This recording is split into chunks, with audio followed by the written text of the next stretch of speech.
आज की इस वीडियो में आप सभी शिक्षक साथियों का स्वागत है।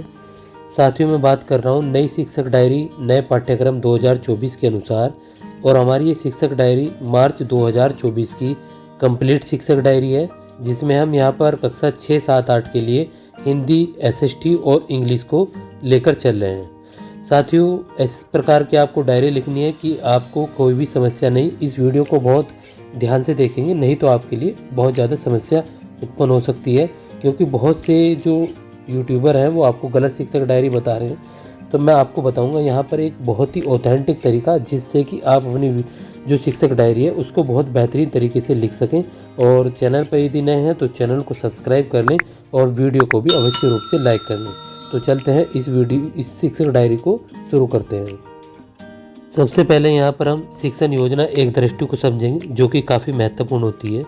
इस प्रकार आपको शिक्षक डायरी की शुरुआत में यहाँ पर शिक्षण योजना एक दृष्टि मिलेगी। तो वहाँ पर मार्च पहला सप्ताह, मार्च दूसरा सप्ताह लिखना है आपको, और विषय में आपको हिंदी, एसएसटी और इंग्लिश ये तीनों में डाल देंगे। कक्षा में 6, 7, 8 डाल देंगे। इस बार मार्च माह में आपको एक तो बच्चों को व्याकरण करानी है, और कक्षा 6 में पाठ 11 एसएसटी के अंदर, और कक्षा 7 में पाठ 13, कक्षा 8 में यहाँ पर पाठ 5 आप यहाँ पर कराएं।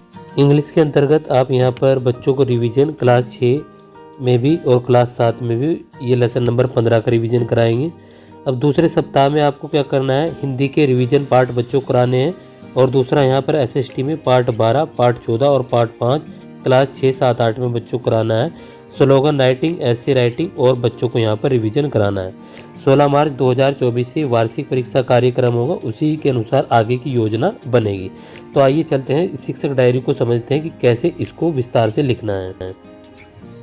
1 मार्च की जो शिक्षक डायरी है, हमें यहाँ पर क्या करना है, देखिए कक्षा 6, 7, 8 यहाँ पर लिख देंगे। 6 की हिंदी, 7 की हिंदी और 8 की हिंदी। और हमें यहाँ पर जो है व्याकरण कराना है। अब यहाँ पर पार्ट 20 से वाक्यांशों के लिए एक शब्द लिखना बच्चों को बताएंगे, पार्ट 21 में भी और पार्ट 22 में भी कोई भी वाक्य दे देंगे और उसके बारे में एक शब्द लिखना है। एसएसटी के अंदर जैसे कि हमने यहाँ पर शिक्षण योजना एक दृष्टि में बात की, यहाँ पर 6 की एसएसटी, 7 की एसएसटी और 8 की एसएसटी। दक्षिण भारतीय मंदिर पार्ट 11 दक्षिण भारतीय मंदिर पर बच्चों के साथ चर्चा करेंगे। प्रश्न उत्तर पार्ट 13 के प्रश्न उत्तर बच्चों को कराएंगे। और एसएसटी में जन्मजात दिव्यांगता, यहाँ कक्षा 8 के अंदर पार्ट 5 जन्मजात दिव्यांगता के बारे में बच्चों को बताएंगे। 6, 7, 8 के अंदर यहाँ पर इंग्लिश के अंदर बच्चों को लेसन 8 और लेसन 15 का रिवीजन बच्चों को कराना है। तो ये हमारा 1 मार्च का कार्यक्रम है। इसके बाद हम बात करेंगे 2 मार्च के। यहाँ पर 2 मार्च को कक्षा 6, 7, 8 में पार्ट 1 और 2 का रिवीजन कराना है हिंदी में, तीनों कक्षाओं में। और यहाँ पर 6, 7, 8 में प्रश्न उत्तर पार्ट 11 प्रश्न उत्तर कराएंगे। और यहाँ पर कक्षा 7 में मुगलकालीन समाज एवं संस्कृति पार्ट 14 सामाजिक एवं धार्मिक स्थिति के बारे में बच्चों को बताएंगे। और 8 में यहाँ पर जन्मजात दिव्यांगता के एवं बचाव, जन्मजात दिव्यांगता के बारे में बच्चों को कारण एवं बचाव के बारे में बताएंगे। कक्षा 6, 7, 8 में रिवीजन कराना है, लेसन नंबर 9 का 6 में कराना है। कक्षा 7 में और 8 में लेसन नंबर 16 का यहाँ पर कराना है। इसके बाद आ जाते हैं हम यहाँ पर 4 मार्च को। 4 मार्च को पार्ट 3 और 4 का रिवीजन कराएंगे हिंदी के अंदर तीनों कक्षाओं में। और 6, 7, 8 में यहाँ पर एसएसटी के अंदर यहाँ पर राष्ट्रकूट वंश के बारे में बच्चों को बताएंगे पार्ट 12 में। और यहाँ पार्ट 14 में स्थापत्य, मुगल काल में स्थापित किलों के बारे में बच्चों को बताएंगे। जन्म के बाद दिव्यांगता पार्ट 5 जन्म के बाद दिव्यांगता के बारे में बच्चों को बताएंगे। कक्षा 6 में यहाँ पर लेसन 10 का रिवीजन बच्चों को कराएंगे। और 7 और 8 में लेसन नंबर 17 का रिवीजन यहाँ पर बच्चों को कराना है। लास्ट में हम वही लाइन लिखते हैं, शिक्षण अधिगम प्रक्रिया का क्रियान्वयन सफल ना हो। इसके बाद बात करेंगे हम यहाँ पर 5 मार्च की शिक्षक डायरी के बारे में। तो 5 मार्च को 6, 7, 8 में रिवीजन पार्ट 5 और 6 का रिवीजन कराएंगे। एसएसटी के अंदर कक्षा 6 के अंदर पल्लव वंश, चोल वंश के बारे में बच्चों को बताएंगे। चित्रकारी एसएसटी में यहाँ पर मुगल काल की चित्रकारी के बारे में चर्चा करेंगे।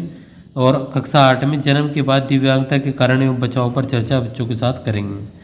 कक्षा 6 में इंग्लिश में बच्चों को ऐसे राइटिंग, 6, 7, 8 में ऐसे राइटिंग बच्चों को बतानी है यहाँ पर। उसके बाद आ जाते हैं हम 6 मार्च की शिक्षक डायरी के बारे में। तो 6 मार्च को हमें बच्चों को पार्ट 7 और 8 का रिवीजन कराना है, और ये तीनों कक्षाओं में होना है। कक्षा 6 में एसएसटी के अंदर अंकोर वाट का मंदिर पार्ट 12, अंकोर वाट के मंदिर के बारे में चर्चा करेंगे। कक्षा 7 में यातायात संगीत पार्ट 12 पार्ट 14 मुगल काल की यातायात व्यवस्था एवं संगीत के बारे में बच्चों को बताएंगे। 8 में दिव्यांग के प्रति हमारा दायित्व, दिव्यांग के प्रति हमारा दायित्व के बारे में बच्चे को बताएंगे। स्लोगन राइटिंग बच्चों को यहाँ पर सिखाएंगे।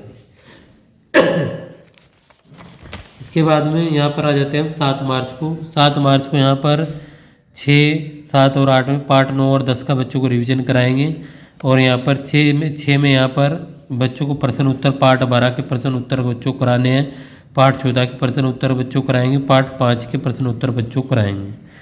6, 7, 8 में यहाँ पर बच्चों को ऐसे राइटिंग सेव वाटर पर करानी है। उसके बाद यहाँ पर 9 मार्च के बारे में, यहाँ पर इस महीने आपके नेट के एग्ज़ाम भी होंगे बच्चों के, तो और वार्षिक परीक्षा भी होगी, तो बच्चों को इनकी तैयारी करानी 9 मार्च से लेकर 11 मार्च तक नेट एग्ज़ाम की तैयारी, और भाई 11 मार्च से लेकर 15 मार्च तक, 11 से 15 मार्च तक आपको बच्चों को वार्षिक परीक्षा की तैयारी करानी है। तो एक ही पेज पर आपको लिखना है। इस प्रकार आपकी मार्च माह की कंप्लीट शिक्षक डायरी हो जाएगी। उम्मीद है आपको ये शिक्षक डायरी समझ में आई होगी। यदि आपको इसकी PDF चाहिए पूरे माह की, तो आप ₹50 पे करके जो है मेरे व्हाट्सएप नंबर 8393873913 पर पे कर सकते हैं। यही मेरा पेटीएम, गूगल पे, फ़ोनपे नंबर है, और इस पर आप व्हाट्सएप करके स्क्रीनशॉट भेजेंगे तो आपको पूरे माह की शिक्षक डायरी भी प्राप्त हो जाएगी। साथियों, मिलते हैं अगली शिक्षक डायरी में, और तब तक के लिए धन्यवाद।